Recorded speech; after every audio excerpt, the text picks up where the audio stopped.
What's he up to now? This remarkable ring man, Arturo Gatti. Watch your footing, Arturo. I just get the feeling Baldomir is not pushing himself enough. Doesn't look all that comfortable. Gatti is the one who's using a bit more imagination. He's changing his tactics, trying things out. Baldomir just predictable all the way through. Yeah, head movement there from Gatti, bobbing and weaving. He's adapting. Paulie Malignaggi at ringside, shouting instructions to his friend Arturo Gatti after that brave fight against Miguel Cotto.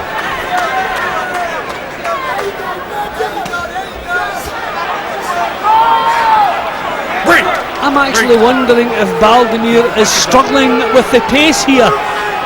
He seems a little bit lifeless. He seems to lack the energy that's required. I mean, it's obvious he should be raising the pace here. He should be getting on top of Gatti, imposing himself. That was a right hand, another right hand from Baldomir. Oh, look at this in the ninth round. Up again. Baldomir coming on strong. Had a breather now. He backs Gatti up on the ropes. Can he deal with this? Gets a left hook in. Gatti. But this is another bad spell. Almost went down there for a breather. Well, this is badly what Baldomir needed if he wants to hang on to the title. He's come up with the goods. That's a surge of energy that we're looking for. Sagging on those ropes, Arturo Gatti. Crowd trying to rally him. Left hooks are keeping him in this round. Oh, it's a big shot. Down he goes. Arturo Gatti. First time in the fight. Ninth round. The count's at 5. He's very dazed. But he has been here before. 20 seconds left in the round. And the survival instinct's there. Oh, it's Carlos Baldomir on the verge. Fight is over, and Carlos Baldomir retains his world welterweight title, and it all caught up with Arturo Gatti after his 15-year career, down twice and halted by Wayne Hedgepeth.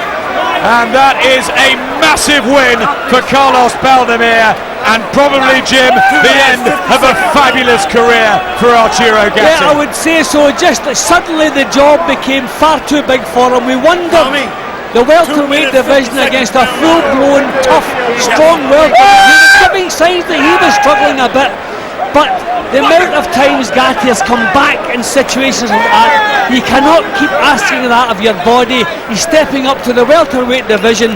Now this time, when he started to wilt, he just didn't have it to come back again. Made, as you would expect, every effort to get himself back into the fight again. But congratulations to this man. He's worked hard for his success. But at this stage, he was still trading punches with Baldomir. He had no choice. The legs had gone, so he couldn't move out. He never clinches in situations like this, Gatti. He always wants to fight back. But when a fighter sags to the floor like that, it's as much exhaustion as the power of the punches coming his way. Then you know there is no way back. 20 seconds left in the round. We thought maybe he will get through this, but it was not to be. Only a certain amount of times a fighter can go to the well, and well, he turned it round, Carlos Baldomir, and Gatti had nothing left to offer. The underdog again, Baldomir. Another upset he's caused. Career best payday, and he is the established WBC welterweight champion, and you've got to take your hat off to him. You certainly have, yeah. I mean, he looked to me to be struggling a little bit, but when he had to raise the pace, he was able to do that, and for the first time he actually managed to dominate Gatti. The unsung hero meets the Atlantic City hero. A round of applause for the champion who has given us so many thrills here in Atlantic City and around the world, Arturo Gatti. The official time, 2 minutes, 50 seconds, round number 9.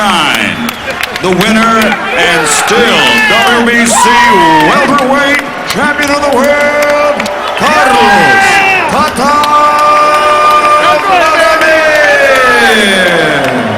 hit you with some very hard, clean shots. Did anything hurt you at all? Te pegó con unos golpes muy fuertes, muy limpios. ¿Te hizo daño? ¿Te dolió? No, sentí nomás, pero en ningún momento me hizo daño. I felt the punches, but it didn't hurt me at all. What do you attribute your success in this fight to? Was it your intelligence, the way you went after him, the right hand that you kept snapping off his head? ¿A qué atribuyes tu éxito en esta pelea? ¿Tu inteligencia, ese derechazo a la cabeza? Sí, sabía que él bajaba mucho a la izquierda y ahí iba a entrar a la derecha. Por eso, en vez de tirar jab, siempre iba a la contra con la derecha. I knew he put his left hand down, so I knew I could counter with my right. You said before the fight you wouldn't feel like a real champion until you showed you could win again as a champion. Do you feel like a real champion now? Dijiste antes de la pelea que no te sentías como un campeón hasta poder ganar nuevamente como campeón. ¿Te sientes ahora como definitivo campeón? Yo creo que sí. Ahora es cosa de todos ustedes, de todo el mundo del boxeo que vean que soy un verdadero campeón. I definitely do feel that way, and now it's up to the public to see and the TV to see that I am a real champion, a true champion. You mentioned that your opponents of choice in the future would be either Mayweather or Hatton. What are your thoughts now? Mencionaste que tus rivales en el futuro podrían ser un Mayweather o Hatton. Sí, desde ya le digo a Mayweather que yo soy el rey de esta categoría. Ese título que tiene él es mío, el que tiene Hatton es mío. Yo soy el verdadero campeón, ellos tienen que pelear conmigo. As of now, I tell Mayweather that I am the true champion, that title that he has is mine. I tell Hatton that the title he has that is mine, and I am the true champion. Give us a thought you have after so many years of obscurity, suddenly emerging as the welterweight champion of the world. Luego de tantos años en la oscuridad, de repente ahora encontrarte en la cima del mundo como campeón welter. Explícanos eso.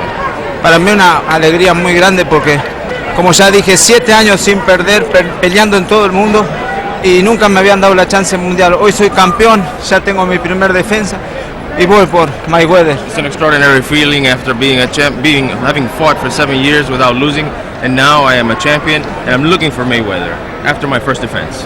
Thank you very much. Congratulations again, Carlos. Un saludo para Argentina. Greetings to Argentina. All right, thank you. Arturo, you got an experience. You built your body up to be a welterweight, but this is a guy who walks around 185, 190 pounds. Have you ever fought anybody as strong as that? No, definitely not. You know, by the time I neutralized him with my boxing ability, it was too late. I was already tired. He was keep putting pressure and very strong. You know, you can tell he was getting strong every round, and I was kind of getting weaker. And you know, I did my best. I just fought a stronger guy than I am. Why were you bending down against the ropes? I was just trying to lean my butt against the ropes to make him learn him in, but he didn't fall for it. And you know, I was trying to do everything, use my experience against him. You know, he's a little slower than I was, but you know, he was good. Did you hurt your right hand? I don't know what happened. You know, my wrist locked. I don't know what happened. If it's not my knuckle, it's my wrist. Who knows? They tried to make you box this guy. Could you really box him? I don't know. You know, I tried to box him. You know, he trained for me. He trained for my style. He looked like he knew what he was doing against me. So, you know, every fight is a different fight. So, he really boxed well tonight. You know, he did a great job against me. You've shown great resilience, getting off the floor, coming back from defeats so often in your career. Now you're almost 34 years old. Can you keep doing this? I don't know. Tonight was a tough thing to get beating like that. I don't know what I'm going to do. And now I'm going to rest, that's for sure. So you would consider retiring? Probably. I'm not sure yet, but what do I felt tonight after what happened tonight, I'm going to think about it. And watching all that with us was Ricky Hatton's trainer, Billy Graham. Here's what he told us afterwards. That's just cost me an absolute fortune, but that's the way it goes. Are you pleased in any sense with what you've seen tonight? Yeah, well, I enjoyed the fight. You know what I mean? If that's what you're saying, I don't know what question you're really asking me there. You are just really, a bit deflated. You're deflated. Yeah. You really needed Gatti to win. Yeah, I did. So you've answered the question I put to you 4 hours ago. You know, you were heading in that direction, Hatton and Gatti. I've got to be honest with you. The money would have been way too much to turn down. Yeah. You know what I mean? But the money what was on offer was way too much to turn down. So that's just the latest intrigue in what is becoming one of the most fascinating divisions in boxing, the welterweight division. Look at this in the ninth round. Again. Baldomir coming on strong. Had a breather now. He backs Gatti up on the ropes. Can he deal with this? Gets a left hook in. Gatti. But this is another bad spell. Almost went down there for a... See up to now. This remarkable ring man, Arturo Gatti. I just get the feeling Baldomir is not pushing himself enough. Doesn't look all that comfortable. Shouting instructions to his friend, Arturo Gatti, after that brave fight against Miguel Cotto.